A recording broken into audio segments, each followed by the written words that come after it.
بەردەوامین لە بەدواداچوون بۆ کەیسی جەلال شریت. دەمانەوێت ئەوەمان بۆ ڕوون بێتەوە ئایا هۆکاری دەستگیرکردنەوەی بۆ جاری دووەم لەسەر چی بووە؟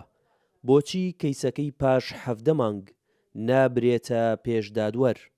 ئەوەی کە ڕوونە سەرەتا کاک جەلال لەسەر تۆمەتی کوشتن دەستگیر کراوە، 5 مانگ لە زیندان بووە، دواتر ئازاد کراوە و 6 مانگ لە دەرەوە بووە، جارێکی دیکە دەستگیر کراوەتەوە. لەو کاتەوە ڕوون نییە هۆکاری دەستگیرکردنەکەی کاک جەلال لەسەر چی بووە. ئەگەر دەگوترێت لەسەر کوشتنەکەی پێشووتر دەستگیر کراوە، ئەوە من لەگەڵ هەردوو ماڵباتی کوژراوەکان قسەم کردووە، یەکێکیان بە تەلەفۆن، ئەوی دیکەیان لە پێش کامێرە. دەڵێن ئێمە هیچ گومانمان لە کاک جەلال نییە و سکاڵاشمان لەسەر تۆمار نەکردووە.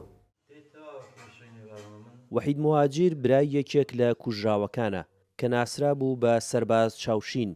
تۆمەتی کوشتنەکەی درایە پاڵ جەلال. وەحید لەو کەیسەدا شاهێدی بێتاوانی جەلال دەدات، ئەوەی لە پێش ئاسایش و دادگا گوتووە.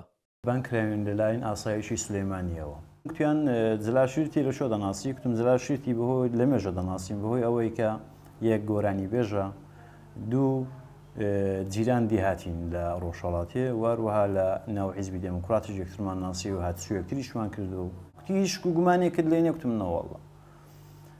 گوتی چۆن هیچ گومانێکت لێ نییە؟ گوتم چۆن کەسێکی بێگوناحە. گوتی ئێمە چاتر دەزانین. گوتم ئێوە چاتر دەزان دەی باشە، وەری ئێمەش کە هاتمان لێ نییە. ماڵباتی جەلال لە دەستەی سربەخۆی مافی مرۆڤ سکاڵایان تۆمار کردووە. هاتووم تاوەکو بزانم کەی بەدواداچوونی بۆ دەکرێت.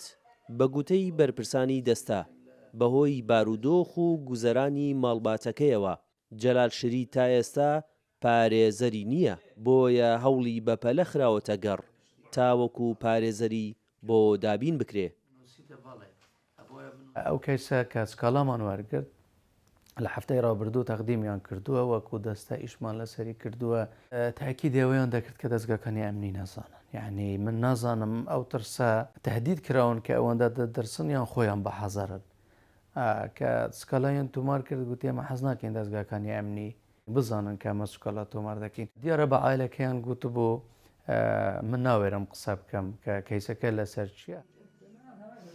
هاوژینەکەی پێشتر بۆ دەنگی ئەمریکا ئاماژەی بەوەدا کە هەر جارە و بیانۆیەک دەهێنرێتەوە بۆ دووبارە دەستگیرکردنی. دەچێ محکەمەی دەڵە لە سەقەتڵەکان گیراوە، دەچێ ئاسایشی دەڵن لە سەرمۆڵەتی هەریەکە شتێکمان پێڵەحان بۆ شماڕوو نەبووە کە لەسە چ گیراوە. هێستا پیان نەکوین چارە نووسی نادیارێ و بەدبەختێ خودداش دەزانێت کە مێردی من بێتاوان، هەر خوددا بۆ خۆی لەسەرێ دەزانێت کە جەلال شریت بێتاوانە. حزبی دیموکرات لەم کەیسەدا بێدەنگی دەشکێنێ، دەڵێن ئاسایش وەڵامی ئێمەش ناداتەوە کە بۆچی تا ئێستا کەیسەکەی یەکلایی نەکراوەتەوە.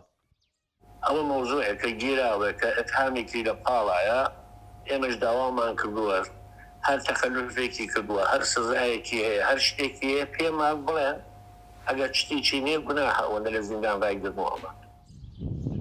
پێشتر بەرپرسانی ئاسایش لە سلێمانی بەڵێنیان بە دەنگی ئەمریکادا کە لە ماوەی 3 ڕۆژدا بە دوواداچوون بکەن و ڕوونکردنەوەیەکمان پێ بدەن، بەڵام پاش ئەو وادەیە جارێکی دیکە دەڵێن لە کاتی گونجاودا قسەمان دەبێت.